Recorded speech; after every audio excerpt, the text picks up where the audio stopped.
Hello, this is Ray Novak with Icom America, Radios in Action Aviation. We're here today with Miss Julie Clark, a trendsetter and a door opener for women in aviation. Morning, Julie. Good morning, Ray. How are you? Doing fabulous. It's great to have you on here. We've been working together for many years, but I wanted to take time to hear your story. What was it that started you one day to go, I want to fly? Well, my dad was an airline pilot, and I'm a twin. I had a twin sister, and she was more of a girly girl. I was the tomboy of the twins.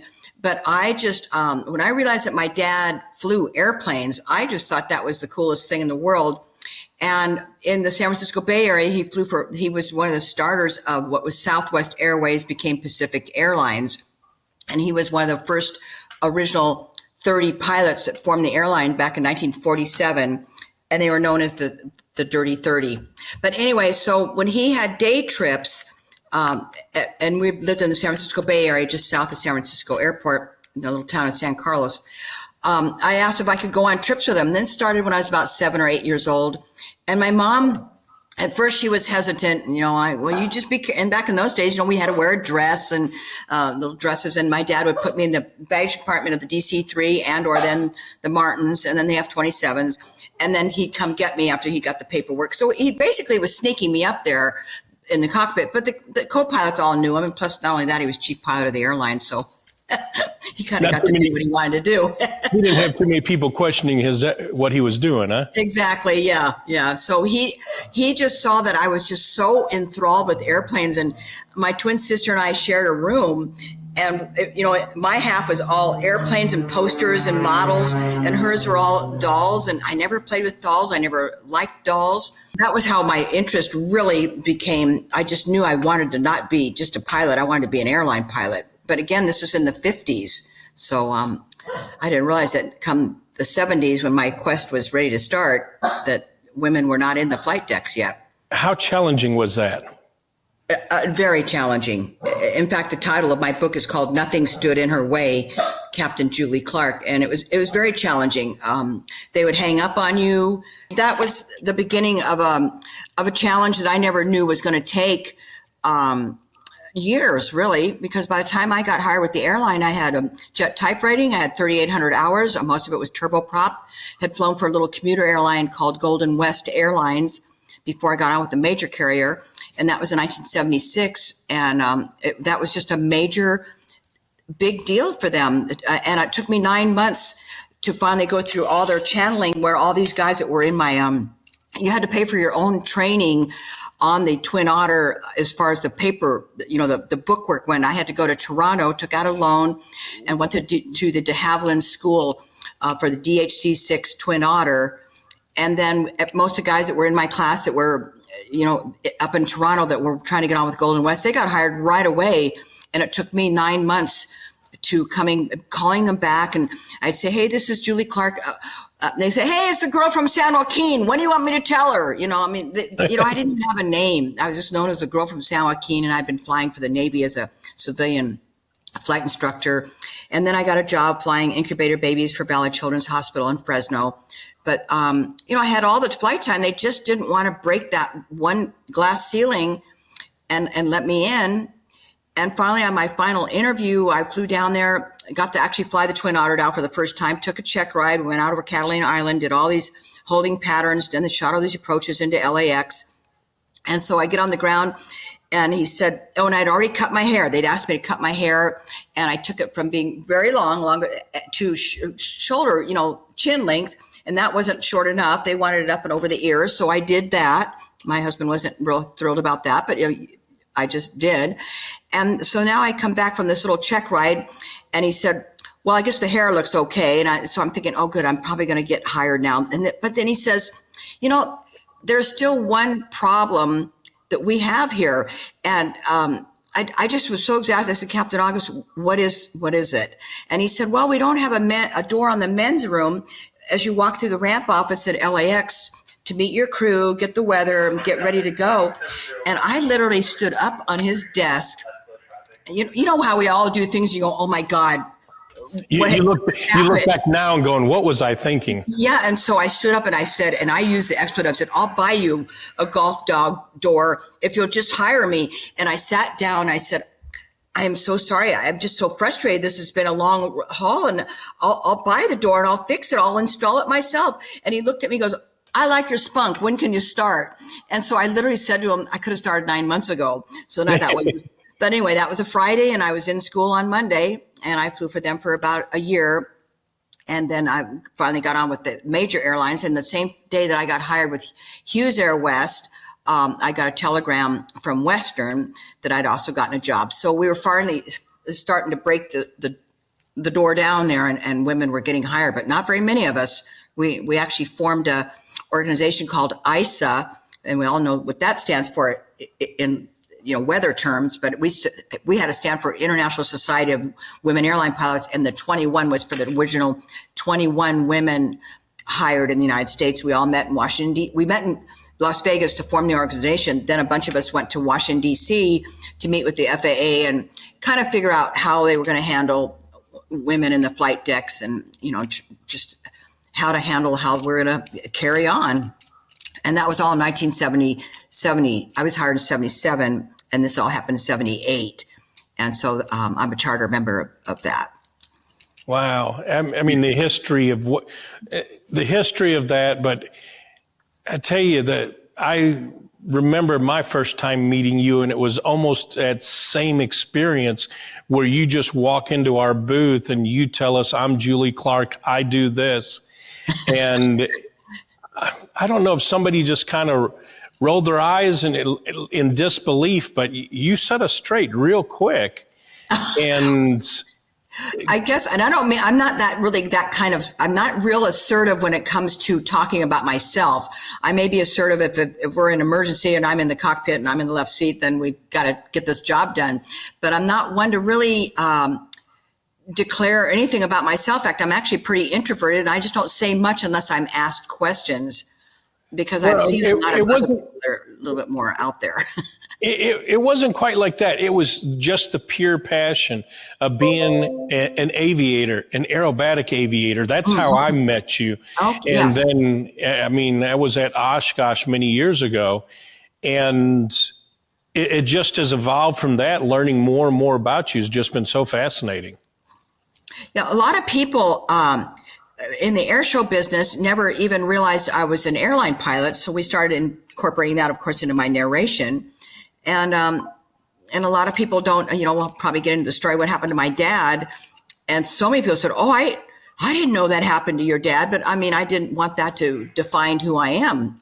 And, but I think that was a lot of my motivation about that. And I guess we have to talk about that now. And it's still hard to talk about. But my dad was killed in a very notorious airplane accident in 1964. Pacific Airlines Flight 773. So if anybody wants to Google that, feel free. But he was shot by a passenger. The flight went to Reno. The sad thing about this was my dad, well, I should back up. My mom had died suddenly a year before in a choking accident. So my dad had 3 teenage daughters, and he just, was beside himself how he was going to take care of all this. So being chief pilot, he tried not to fly as much. And if he did, he tried to fly day trips so that he was home for my sister, older sister, was in college. But Judy and I, my twin, my mom died when I was a freshman in high school, and my dad's accident, we were a sophomore in high school. But on this particular trip, a pilot had called in sick. So he thought, well, it's just a flight to Reno, spend the night, and I'll come back the next day. So he called our neighbor lady who took care of us a lot when my dad was in a bind. And they had a daughter that was our age that went to school with us. So he just called up Polly and he just said, I'm going to be taking this trip to Reno. I'll be back tomorrow before the girls even get home from school. And so she said, so we just had spent the night at their house, had dinner, and then went to school. But it was the next day on this fateful flight. He was only 27 years old, but he had marital problems, financial problems, and many problems. And we're never sure if he bought the gun up in Reno or if he already had it on board. But anyway, he came in and stormed the cockpit, shot my dad right away, right in the back. They even found the bullet lodged in the seat through the wreckage, which wasn't much as far as the wreckage goes. But they were just 8 minutes out of San Francisco descending when all this happened. And back in those days, the F-27 had very, very crude voice recorder. And so they were able to recapture that. And the co-pilot saying, "Skipper shot, I'm trying to help." And there was no autopilot in this airplane. Anyway, as it ends up, he ended up being shot too. And the plane crashed right at the base of Mount Diablo, just on the other side of San Francisco Bay Area. Oh, wow. And it killed everyone. It hit so hard, Ray, that it actually measured as a seismographic tremor in Stanford as an earthquake. That's how hard it hit. And so it was just and it killed 44 people, innocent people, and very devastating to my sisters and me, because now we were, basically orphaned.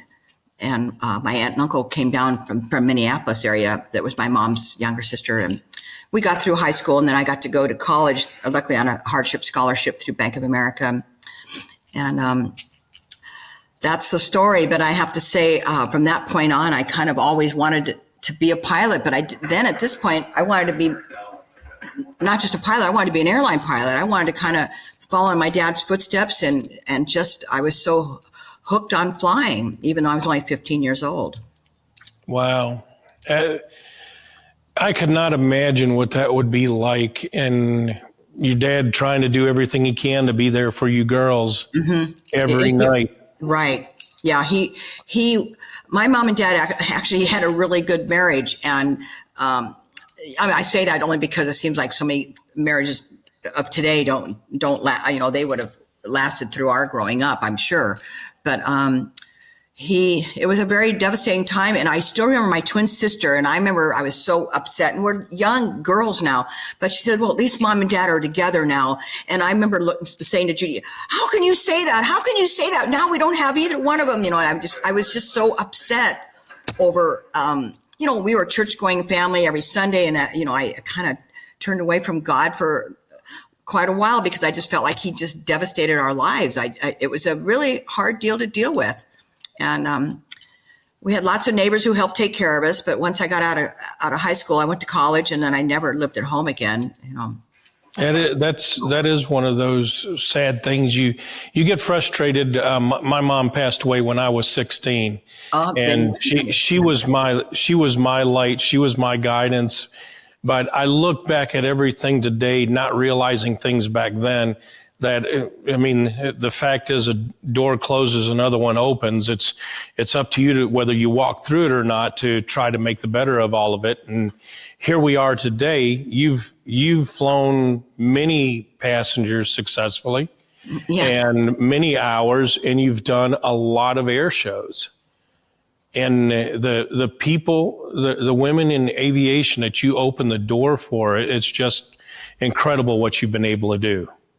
I have to say that when I go to Oshkosh or other public events, and especially Women in Aviation, I'm a life member and have been around Peggy Chabrian's pretty much since she started Women in Aviation.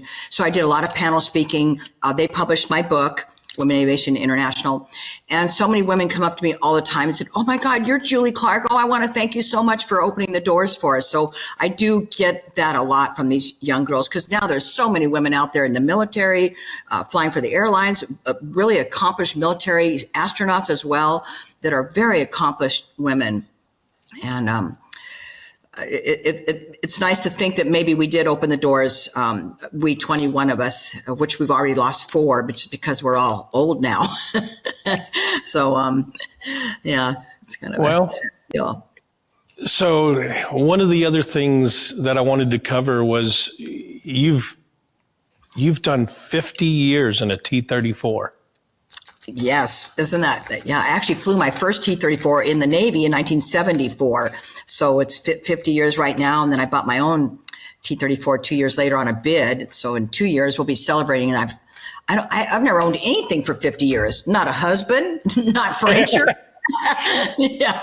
So it's amazing. This airplane is still a big part of my life. It will be going to a museum. I'm talking to several museums that want it, that want to keep it in the paint job that I gave it, and tell the story of the 50 years that I flew it. But I'm still I did a 4th of July air show up here, and I'm still flying air shows locally, but not on a circuit anymore. So you are still flying. That's good. I mean, Oh, definitely. Yeah. it is a gorgeous aircraft. Still polish it once a year. Coming up in December is, yeah. So it's a hard job to keep that airplane up, but it everywhere I go, I still just get compliments because people just like the polished aluminum, I guess. But, when I first did the takeoff of Air Force, I checked out a book called The Flying White House, and I wanted to paint it in the colors of Air Force One, which is then a 707. Well, that blue is gorgeous. Yes, the polished aluminum, but I love the blue that you have on it. And you're always fashionably matching your airplane. So, yeah, kind of put some thought into all that, of course, along the way. So is there anything else that you would want to cover in this? Not so much. I do want people to know that my airline career was first and foremost, and even when Peggy Chabrian, they published my book, and we went right away to a second printing, and she said, everybody knows you as an air show pilot, so with your picture on the front in my airline captain's uniform, we decided to change it to where I'm in the T-34 holding the American flag because people know me more. So it's funny how I always wanted to be an airline pilot, and being an air show pilot, that was nothing that I even thought about doing. I bought the airplane on a whim because I'd flown the B models in the Navy, and then I ended up winning the bid. It was up in Alaska, sight unseen. I bid $1,000 over the minimum bid, which was $17,000. So I bid $18,000, and I won the bid. So I had to go up to Alaska. Didn't tell my husband. That was not a good thing. But anyway, when I bought the airplane, very soon after, I was asked to fly on a 3-ship team, and I already knew formation flying and aerobatics from flying in the Navy. So I caught on right away. There was the 3 of us, and we were known as the Falcons.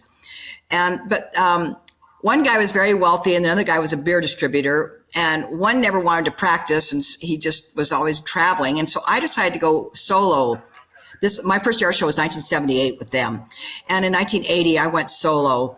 And they said, in a T-34, good luck with that, Jules. And it's not an exciting airplane, not even close. But I put it to music. I had a theme, and I think that was a success to my making it in the air show business, because that's a hard business to become known, and it's hard to get booked, and you got to prove that you're safe. And I think what really was my success were all the different sponsors that I had that were fabulous to me and helped me be able to do things and spend the money I needed to make yourself really out there and really known, like having a traveling big rig that followed me with Mopar, started that. And I flew with Mopar for 19 years and Chevron for 7 and Juice Plus for 2. And the airplane still says Tempest on it because Tempest kept me right until I retired in 2019. Well, I know we've worked with you for almost my entire career at Icom, so that's almost 30 there. So I was going to say 30. You people were one of the first people that I was able to endorse products with, and your name is still very much on the airplane and will always stay there. Well, I greatly appreciate everything that you've done for us, and look forward to having you on again on Icom's Radios in Action. I greatly appreciate everything that you've done, and bless you for the doors that you've opened. Well, thank you so much, Ray. I appreciate that. And everybody remember to add before flight, right? Yes, ma'am. Yes, yes, sir. Okay, Ray.